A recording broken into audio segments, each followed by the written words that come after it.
អស់រយៈពេលជាច្រើនឆ្នាំមកហើយដែលគេសង្កេតឃើញថាតំបន់មជ្ឈមបូព៌ាតែងតែត្រូវបានផ្សារភ្ជាប់ទៅនឹងបញ្ហាចាក់ស្រេះមិនចេះចប់មិនចេះហើយគេឃើញមានចំនួនរវាងអ៊ីស្រាអែលនិងប៉ាឡេស្ទីន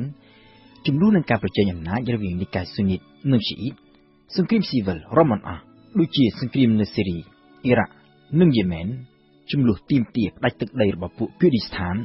និងចុងក្រោយគឺបញ្ហាជាហារដ្ឋអ៊ីស្លាមនៅសេរីនិងអ៊ីរ៉ាក់គេឃើញថានៅពេលដែលបានប្រកាសតាំងខ្លួនជារដ្ឋអធិបតេយ្យកាលពីឆ្នាំ2014កន្លងទៅក្រុមជីហាតបានកំណត់យកតំបន់មួយផ្នែករបស់សេរីនិងមួយផ្នែកទៀតរបស់អ៊ីរ៉ាក់មកធ្វើជាដែនដីរបស់រដ្ឋអ៊ីស្លាមដោយប្រកាសលុបចោលទាំងស្រុងនៅខ្សែបន្ទាត់ព្រំដែនដែលមានពីមុនខ្សែបន្ទាត់ព្រំដែនដែលតាមការពិតទៅវាមិនមែនកើតចេញពីឆន្ទៈរបស់ប្រទេសសាមីនោះទេ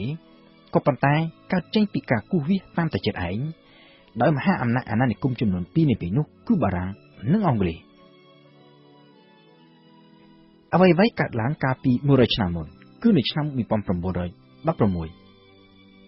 នៅពេលនោះគ្មានទេប្រទេសសេរីលីបង់ឬក៏អ៊ីរ៉ាក់ហើយក៏គ្មានដែរអ៊ីស្រាអែលនិងប៉ាឡេស្ទីនតំបន់មជ្ឈមបូព៌ាស្ទើរតែទាំងមូលស្ថិតនៅក្នុងដែនដីនៃចក្រភពដ៏ធំមួយគឺចក្រភពអូតូម៉ង់ដែលកកើតឡើងតាំងពីសតវត្សទី13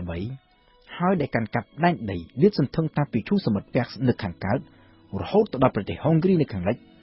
និងទីអ៊ីជីបនៅទិសខាងត្បូងរហូតទៅដល់តំបន់អាស៊ីកណ្ដាលនៅខាងជើង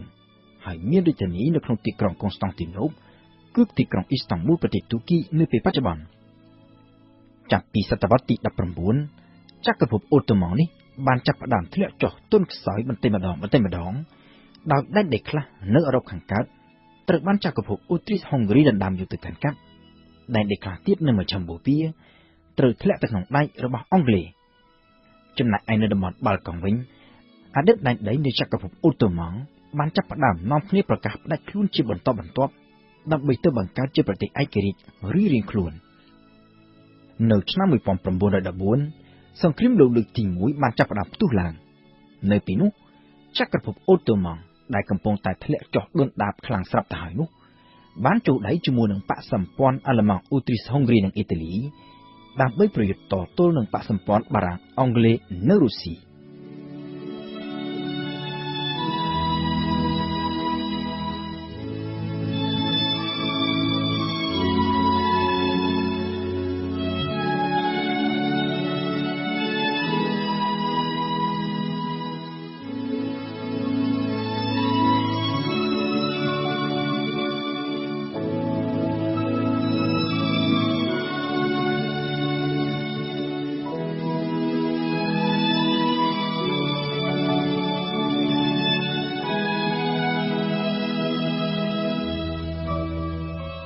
នៅក្នុងអំឡុងឆ្នាំ1915និងឆ្នាំ1916នៅក្នុងពេលដែលសង្គ្រាមលោកលើកទី1នៅមិនទាន់បញ្ចប់នៅឡើយ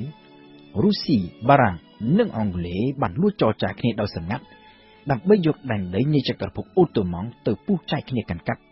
នៅពេលណាដែលពួកគេឈ្នះសង្គ្រាមតាមការព្រមព្រៀងរុស្ស៊ីត្រូវកាន់កាប់ទីក្រុងកុងស្តង់ទីណូបព្រមទាំងដែនដីមួយផ្នែកនៅជាប់នឹងសមុទ្រខ្មៅចំណែកឯបារាំងនិងអង់គ្លេសវិញត្រូវចែកគ្នាកាន់កាប់តំបន់មជ្ឈមបូព៌ាមួយចំណែកម្នាក់ការចរចាពុះចែកតំបន់មជ្ឈមបូព៌ានេះត្រូវបានធ្វើឡើងដោយមន្ត្រីទូតអង់គ្លេសឈ្មោះថា Max Sykes និងមន្ត្រីការទូតបារាំងឈ្មោះ François-Georges Picot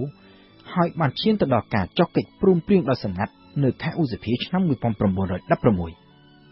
យោងតាមកិច្ចព្រមព្រៀងនេះដែលគេឲ្យឈ្មោះថាកិច្ចព្រមព្រៀង Sykes-Picot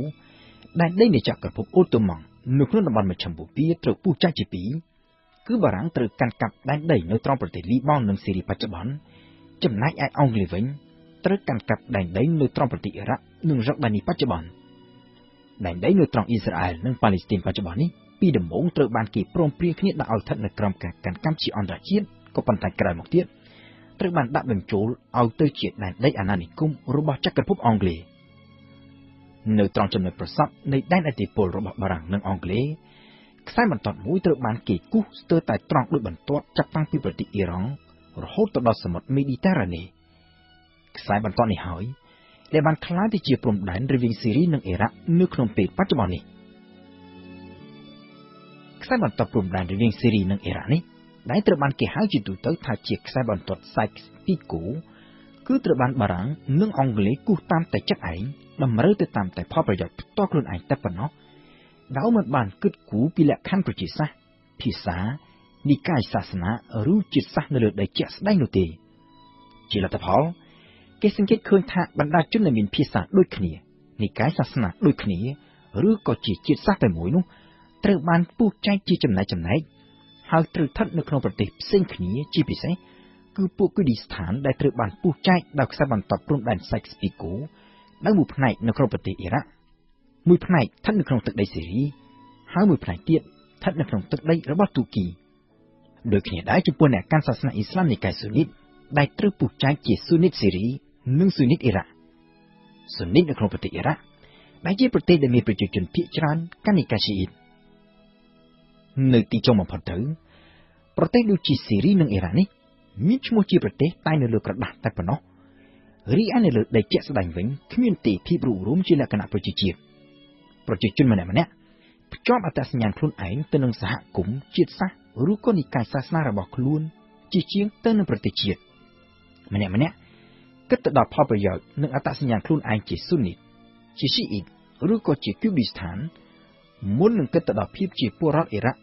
ឬក៏ជាពលរដ្ឋសេរីប្រទេសទាំងពីរនេះអាចរក្សាអធិភាពជារដ្ឋនៅជាប់លាប់បាននៅក្នុងរយៈពេលជាច្រើនទសវត្សរ៍កន្លងទៅនេះគឺដោយសារតែមានរបបផ្ដាច់ការនិងមេដឹកនាំជាបរិសុទ្ធខ្លាំងប្រើកណ្ដាប់ដាច់គៀបសង្កត់ចាប់បង្ខំឲ្យប្រជាជននៅរួបរวมគ្នាជាប្រជាជាតិតែមួយនៅពេលដែលរបបផ្ដាច់ការត្រូវដួលរលំឬក៏រង្គោះរង្គើដូចជាករណីសាដាមហ៊ូសេននៅអ៊ីរ៉ាក់និងរបបដឹកនាំរបស់លោកបាសាអល់អាសាដនៅស៊ីរីក្នុងពេលបច្ចុប្បន្ននេះភាពរួបរวมជាប្រជាជាតិដែលមានតែសម្បកខាងក្រៅហើយដែលកើតមានដោយសារតែការចាប់បង្ខំនោះក៏ត្រូវរលំរលាយទៅតាមនោះដែរគឺពួកស៊ូនីតទៅដោយស៊ូនីតឈីអ៊ីតទៅដោយឈីអ៊ីតហើយគូឌីស្ថានទៅដោយគូឌីស្ថាននេះមិនត្រូវធំជាងគេដែលបង្ហាញពីការរលំរលាយនៃខ្សែបន្ទាត់ព្រំដែន Sykes-Picot គឺការកកាត់រដ្ឋអ៊ីស្លាមដែលជាក្រុមអ្នកកាន់សាសនាអ៊ីស្លាមនិកាយស៊ូនីតទាំងនៅអ៊ីរ៉ាក់និងនៅសេរីហើយដែលបានប្រកាសលុបចោលទាំងស្រុងនៅខ្សែបន្ទាត់ព្រំដែនដែលគូដោយបារាំងនិងអង់គ្លេសកាលពី100ឆ្នាំមុន